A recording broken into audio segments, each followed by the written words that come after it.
দেখুন এখন পর্যন্ত যেটা গোনা হয়েছে মাত্র 25%ও হয়নি। আমি আমার কর্মীদেরকে বলছি আপনারা কাউন্টিং এজেন্ট হিসেবে যারা গেছেন তারা কাউন্টিংয়ের ভেতরে থাকুন, আমি নিজে আছি, শেষ হাসি আমরাই আসবো। আমি বলছি তৃণমূলের থেকে একটি হলেও আমরা সিট বেশি পাবো। এখন আমাকেও দেখাচ্ছে আমরা পিছিয়ে আছি, আর 3টে রাউন্ড আমাকে দিন, আমি এগিয়ে যাব। তো সেরকম প্রত্যেকেরই হিসেব আছে কত রাউন্ডে মানুষ এগোয়।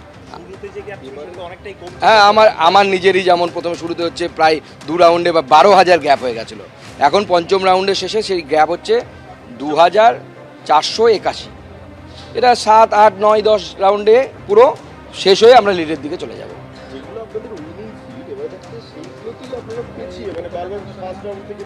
না না, দেখুন এখানে বিষয় আছে কতগুলো। যেমন বালুরঘাট আমরা গতবার জিতেছিলাম, কিন্তু বালুরঘাটে গতবার 3টে রাউন্ডে আমরা পিছিয়েছিলাম। গতবার 20টি করে টেবিল ছিল এক একটি বিধানসভায়, এবার সেখানে 12টি 14টি করে টেবিল হয়েছে। 3টে 4টে রাউন্ড লেগেছিল আমাদেরকে মেকআপ করতে, সেটা তো আমাদেরকে ভাবতে হবে। মুসলিম ভোট তো আমরা পাইনি, পাবো না, সেটাও আমরা জানি। আমরা হিন্দু ভোট দিয়ে মেকআপ করবো, হিন্দু এলাকায় ঢুকলে পরে বেড়ে যাবে ভোট। দেখুন অভিষেক বন্দ্যোপাধ্যায়ের ভোট নিয়ে যত কম কথা বলা যায় ততই ভালো।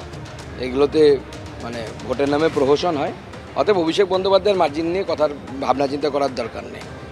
অভিষেক বন্দ্যোপাধ্যায় ভোটে জিতে আসুন, তারপর কোথায় থাকবেন উনি আগামী দিনে ঠিক হবে, জেলে থাকবেন না বাইরে থাকবেন। আমার মনে হয় দিলীপ দা জিতে যাবে, অত চিন্তার কিছু নেই, দিলীপ দা জিতে